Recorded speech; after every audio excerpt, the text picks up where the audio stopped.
बिस्मिल्लाहिर्रहमानिर्रहीम। नाज़रीन, प्रोग्राम हमारी ज़राअत के साथ आपका होस्ट गुलाम हुसैन मुमरा आपकी खिदमत में हाज़िर है। दोस्तों, जैसा कि अभी बारिशों का एक स्पेल गुज़रा है। जनवरी में बारिश का होना बहुत खुशाइन बात है, और जो पुराने ज़िम्मेदार हैं, माहिरीन हैं, वो कहते हैं कि जनवरी में जब बारिश होती है तो हमारी गंदम के ऊपर अखराजात कम हो जाते हैं। उनकी बात ठीक है। हमारे नहर सादगिया जब बंद होती है तो उसके दौरान ट्यूबवेल्स का पानी लगा लगा के एक तो हमारी ज़मीन उसको सपोर्ट नहीं कर रही होती है, और दूसरा ये होता है कि हमें ज़्यादा से ज़्यादा खाद डालनी पड़ती है। तो इस हवाले से जो बारिशों का स्पेल गुजरा है, हमारा जो किसान है, फार्मर है, वो बड़ा मैंने जो देखा है, जो हमें कॉल्स मौसूल होती हैं, दोस्त पूछते हैं काश्तकार हज़रात कि अब खादों का जो तनासब है उसको कैसे पूरा किया जाए। और अभी क्योंकि पानी भी नहीं लगना, कुछ चीज़ें फ्लड करनी होती हैं, उस हवाले से भी। तो आज की वीडियो मैं इस हवाले से बना रहा हूँ कि ये जनवरी का जो बारिशों का स्पेल गुजरा है, इसके बाद गंदम को कौन सी खादों की ज़रूरत है, हमारी गंदम किस स्टेज पे मौजूद है, और इसके बाद गंदम को पकने तक जो है वो कौन कौन सी चीज़ों की ज़रूरत है। तो आज मैं आपको एक फील्ड दिखा रहा हूँ। ये जो फील्ड नज़र आ रहा है आपको, ये तकरीबन तकरीबन जो एवरेज हमारे फील्ड है वो इस कंडीशन में है। और एक और बात कि पंजाब में जो गंदम है, खसूसन जनूबी पंजाब की बात करें हम, तो जनूबी पंजाब में गंदम जो है वो तकरीबन 75 से 90 दिन में गोब की हालत में आती है। तो तकरीबन जो वो ड्यूरेशन है हर फील्ड का वो पूरा हो चुका है। अब गंदम गोब की हालत में आना शुरू हो गई है। कुछ जो अगेती काश्त है वो गोब की हालत में आ गई है। जैसा कि अब इसके अलावा अब इसके बाद जो है वो सिट्टे की हालत में इसने जाना है। तो दोस्तों, सबसे पहली बात कि वो दोस्त जो कि अभी यूरिया ख़रीद रहे हैं, लाइनों में लग रहे हैं, उनको लाइनों में लगने की ज़रूरत नहीं है। अब अल्लाह ताला की तरफ से ये जो बूंदाबांदी हुई है, एक तेज़ बारिश होती है, ये जो बूंदाबांदी हुई है, इसमें नाइट्रोजन जो हवा में मौजूद थी वो हमारे पौधों में दो तरीक़े से आ गई। एक तो ये पत्ते के ज़रिए जज़ब हो गई, दूसरी जो है वो ज़मीन में जब पानी गया, आहिस्ता आहिस्ता पानी जज़ब होता गया, तेज़ बारिश नहीं हुई तो पानी भी खड़ा नहीं हुआ, और पत्तों के ज़रिए भी जज़ब हो गई। हमें यूरिया की अब मज़ीद ज़रूरत नहीं है। कुछ ऐसे खेत जहाँ पे नई आबाद होती है ज़मीन, तो वहाँ पे ये इशू होता है कि नाइट्रोजन वहाँ पे कम होती है। तो वहाँ पे मैं मशवरा दूंगा दोस्तों को कि सिर्फ 2 किलो यूरिया आपने हल करनी है पानी में, और 5 से 6 टैंकियाँ वो एरिया जहाँ पे, या पूरे एकड़ में लगाना चाहे लगा लें। सादा आपको फार्मूला है, बिल्कुल सस्ता फार्मूला है कि 2 किलो नाइट्रोजन का आपने स्प्रे करना है एक खेत में। 8 दिन के बाद आप फिर कर दें, आप देखेंगे कि जहाँ पे आपने आधी बोरी यूरिया की पूरी बोरी डाली थी, वहाँ पे आपको वो जो 4 किलो है वो पूरा कर देगा। दोस्तों, अब जो खाद डालनी है, अब चूँकि गंदम जो हमारी गोब की हालत में आ चुकी है, तो अब जैसे ही अगला पानी लगना है, जैसे ही अगला पानी लगना है, उसके साथ आपने पोटाशियम बेस्ड जो खाद है वो आपने डालनी है।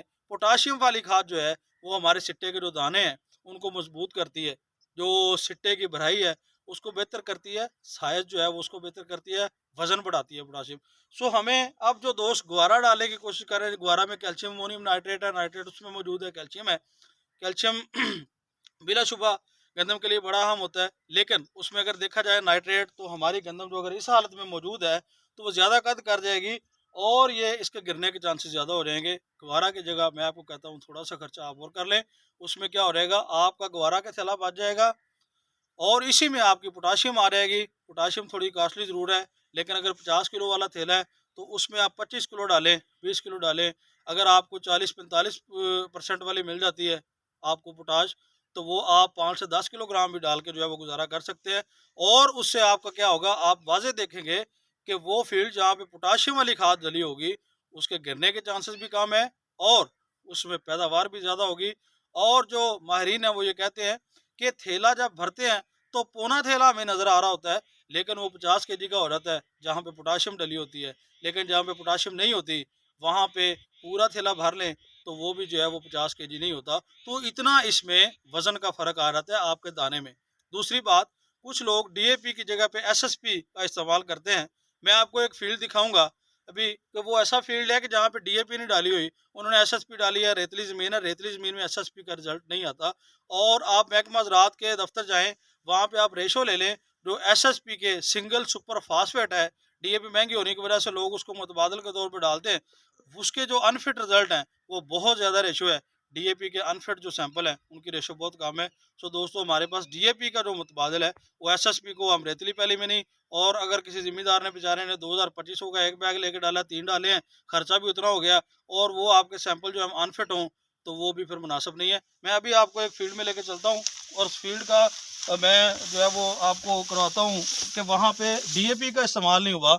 और उस खेत का ये आप खेत देख रहे हैं और बिल्कुल साथ मैंने वो फील्ड ढूंढा है कि ये वो फील्ड है कि यहाँ पे डीएपी का इस्तेमाल नहीं हुआ। तो इसकी रंगत का, एक ही दिन की काश्त है, एक ही ज़िम्मेदार है और उनका जो सीड है वो भी एक ही है, लेकिन इसमें और उसमें ज़मीन आसमान का फ़र्क नज़र आ रहा है। इसकी रंगत में भी फ़र्क है, इसकी टिल्टिंग में भी फ़र्क है और इसकी हाइट में भी फ़र्क है।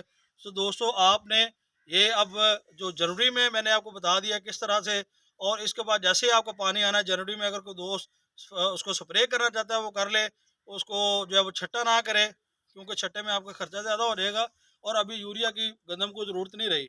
तो इस तरह की जो कंडीशन है इसमें, जहाँ पे आप तो फास्फोरस भी इसकी कम है, लेकिन फास्फोरस की खाद भी परसेंटेज में मिल जाती है, नाइट्रोफास का इस्तेमाल भी इस पर कर सकते हैं।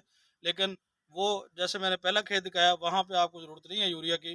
तो अगली जो पोटाशियम वाली खाद है उस पर अहमियत दें, उसको बड़ी अहमियत है उसकी गंदम की पैदावार में। सो दोस्तों मज़ीद जो है वो आप मालूमात के लिए मेरा चैनल सब्सक्राइब करें। चैनल पे उस पे ऊपर मेरा कॉन्टैक्ट नंबर लिखा हुआ है, उस पर आप कॉन्टैक्ट करें। इंशाल्लाह ताला हर फसल के हवाले से और गंदम की हर स्टेट के हवाले से आपको मज़ीद वीडियो जो है वो अपलोड करते रहेंगे। बहुत शुक्रिया जी, थैंक यू सो मच, अल्लाह हाफिज़।